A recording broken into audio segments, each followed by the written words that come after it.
dans quoi? Est-ce que je te demandais de m'aider? Mais voyons, Sheila, il y a une planche de déclouer. Je l'ai vue. Mais je l'ignorais. Tu crois que je suis bonne à rien? Jamais on n'a cru ça. Quand est-ce que vous allez comprendre? Je ne veux pas qu'on materne. La maternée, eh ben, elle est bonne, celle-là. Attends une seconde. C'est nouveau que le maternage ait si mauvaise réputation. Vous avez besoin qu'on vous rappelle un peu ce qu'est le maternage, mes enfants. Et que ça tourne, Gladys. Au cours des siècles derniers, à travers le monde, les mères ont joué un rôle crucial dans les grandes découvertes. 8000 ans avant Jésus-Christ, un jeune enfant faisait preuve d'un intérêt peu commun pour la géométrie. Maman, regarde, nouvelle forme soleil. Glorg, toi venir ramasser bois. Plus tard, Glorg occupé. Mais avec forme-là, pas pouvoir ramasser bois.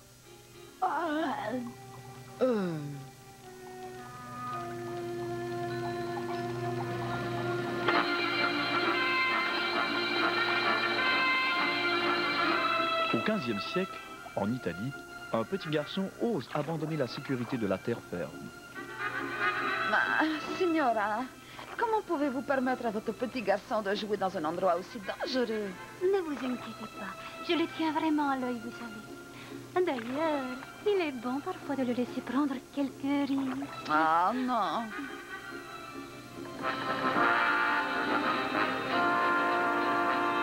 En Angleterre, au XVIIe siècle, un jeune garçon se taille une place dans l'histoire. Oh, madame, votre fils est encore en pleine rêverie. Il se trouve qu'Isaac a l'imagination fertile, professeur. L'imagination ne sert à rien. Il faut qu'il fasse des efforts, c'est tout. Les grandes découvertes ne vont sûrement pas lui tomber du ciel, madame Newton. N'en soyez pas si sûre.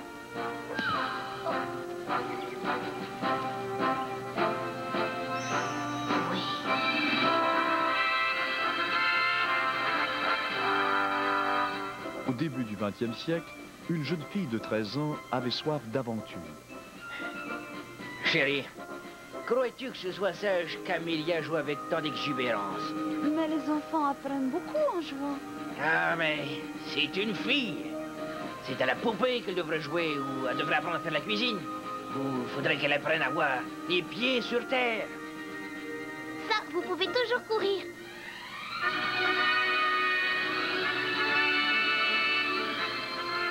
Amelia Earhart fut un bel exemple pour nous tous. Hélas, en 1937, elle disparut en mer alors qu'avec son avion, elle tentait de faire le tour du monde.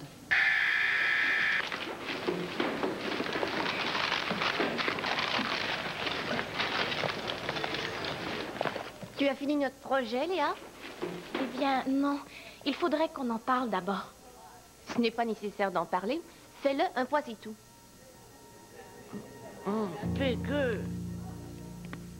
Qu'est-ce qu'elle voulait exactement? Oh, c'est rien. Quelques détails au sujet de notre projet. Oui, c'est ça. Elle te persécute, hein. Et toi, tu la laisses te persécuter. Est-ce que tu n'as pas la moindre dignité?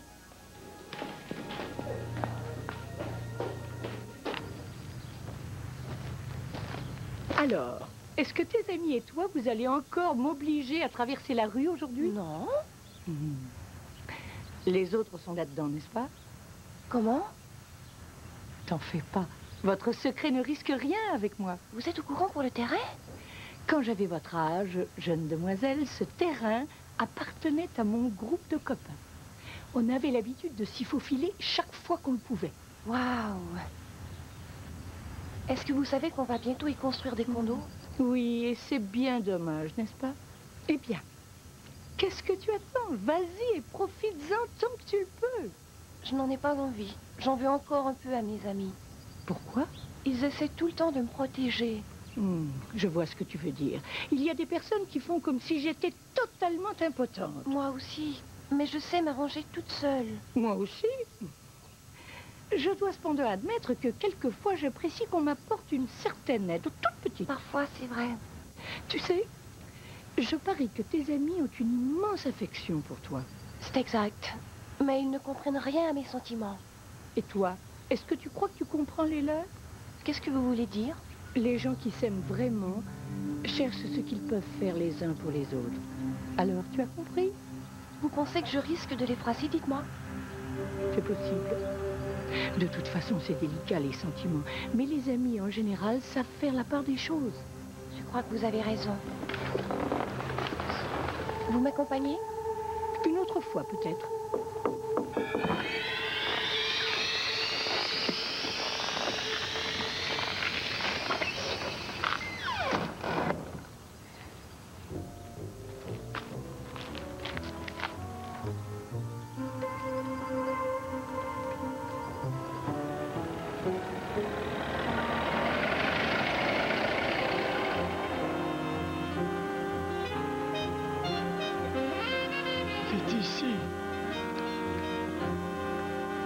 Marchande de fruits, qu'y a-t-il de mûr aujourd'hui?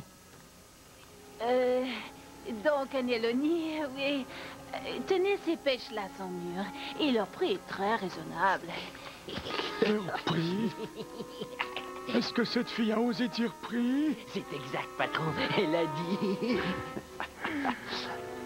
Pour moi, ma très chère petite marchande de pommes grenades, tes fruits sont toujours gratuits.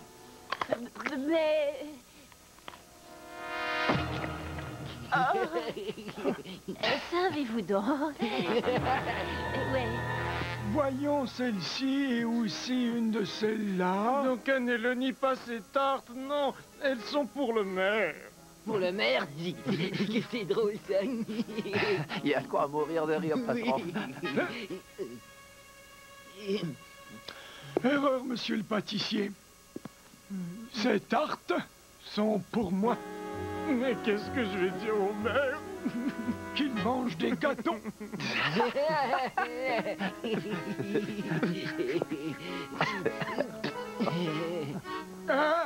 Quoi?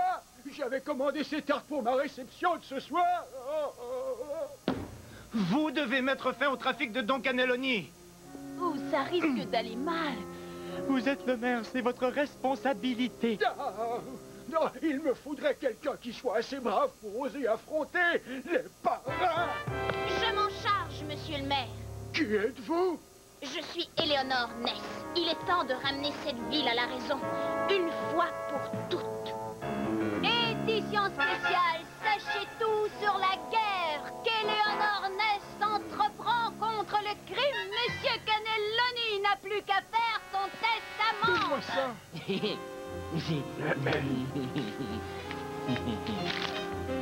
Patron, cette Ness, son jupon, essaie de nous liquider. Elle a sans doute besoin d'une leçon, patron.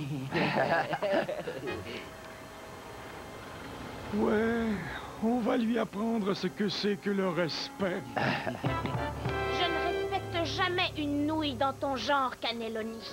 Ness! Vous n'avez plus rien à faire dans cette ville, aucun de vous. Si tu crois qu'une maigrichonne de ton espèce va nous arrêter... Je ne suis pas seule. J'ai tous les citoyens respectueux des lois qui sont là derrière moi pour m'aider. C'est bon, on y va. Mettez le paquet.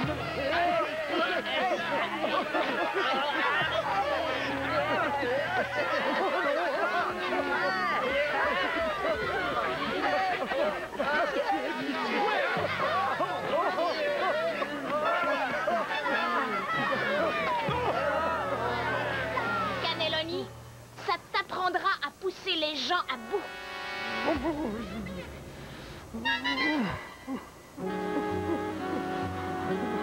Tout sale maintenant. Vous deviez me protéger. Tu en manger, hein?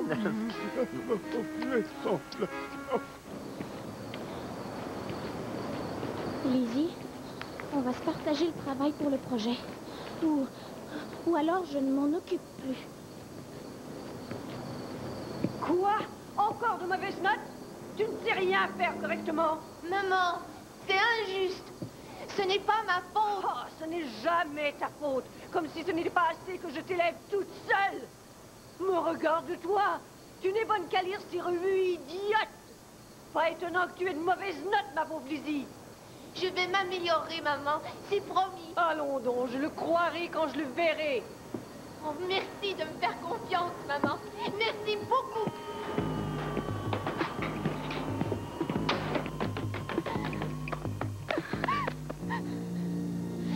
rester là à mes pieds, n'est-ce pas?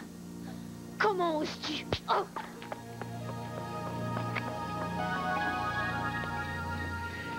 Tiens, vois ça. Une bonne tasse de chocolat chaud te fera du bien. Merci. Ça me fait plaisir. Voyons un peu. Ton ami semble avoir des ennuis, si j'ai bien compris. Oui, je sais. Je devrais sans doute lui en vouloir. Mais elle me fait de la peine, en fait. C'est une bonne chose. Mais tu ne dois pas la laisser te persécuter. Mais qu'est-ce que je dois faire? Trouver un moyen de faire ce que tu veux et qui lui permettrait de sauver la face. Hein? Je vais t'expliquer. Quand j'avais ton âge, un jour, je suis allée à la cour d'un empereur chinois très puissant. C'était un véritable tyran qui terrifiait tous ses sujets. Sauf moi. J'étais trop jeune et trop ignorante pour avoir peur. Quelle requête allez-vous lui présenter, dites-moi? L'empereur a confisqué ma ferme et mes terres pour pouvoir y chasser. Ces terres appartiennent à ma famille depuis des siècles. Je ne vais certainement pas le laisser faire. Requête refusée. Allez, emmenez-le, je veux qu'on le flagelle. Pourquoi est-ce que vous n'avez pas peur? C'est que j'ai avec moi quelque chose qui va persuader l'empereur d'entendre raison. Ma grand-tante a travaillé à la nurserie royale. Que le plaideur numéro 1654 nommé Han Sui approche et plaide sa cause. Notre empereur tout-puissant a une peur bleue des souris.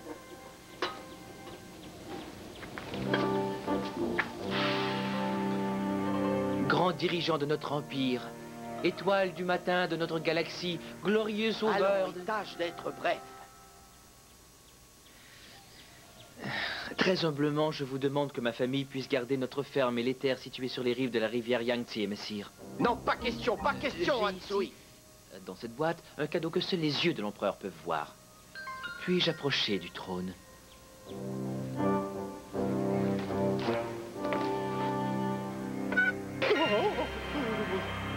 Ne dites rien, surtout parce qu'avant que vos gardes ne puissent m'atteindre, j'aurai lâché cette souris et la cour entière verra que son empereur tout-puissant est terrifié par une minuscule souris. Que veux-tu donc? Je veux mes terres, rien de plus. Dites-le. La requête d'Ansui est accordée. Oh, pourquoi avez-vous accepté cette requête, empereur? Parce qu'il est juste, oh oui, et généreux, et qu'il mérite pleinement son titre de protecteur de son peuple.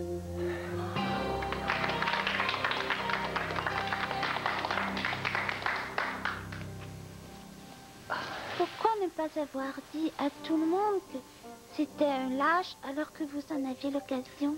Parce que j'ai obtenu ce que je voulais, et je n'avais aucune raison de l'humilier. Et qui sait, il va peut-être aimer se montrer généreux. Je crois que j'ai compris. Bon, il faut que je rentre maintenant. Merci infiniment pour le chocolat chaud. Ah, pourquoi étiez-vous allé en Chine quand vous étiez jeune? Eh bien, je n'y suis pas allée, mais j'ai moi aussi souvent joué dans ce merveilleux terrain vague.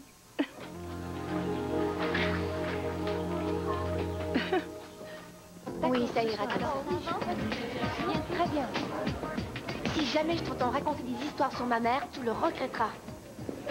Et ne t'amuse pas non plus à rapporter tout ça au professeur. Ah, Léa, allez-y. Justement, je vérifiais comment avancent les projets. Alors, ça avance bien?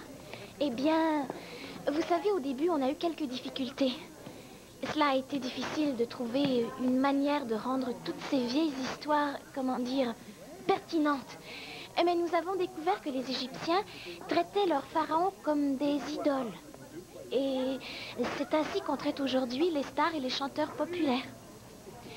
Donc, notre présentation sera une espèce de version moderne et pop de l'Égypte ancienne, madame. C'est une idée fantastique, Léa.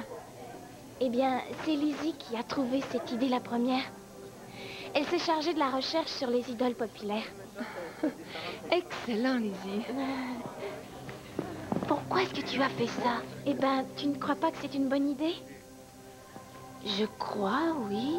Mais tu sais, je suis vraiment nulle pour ce qui est du pop et il va falloir que tu m'aides. D'accord? D'accord.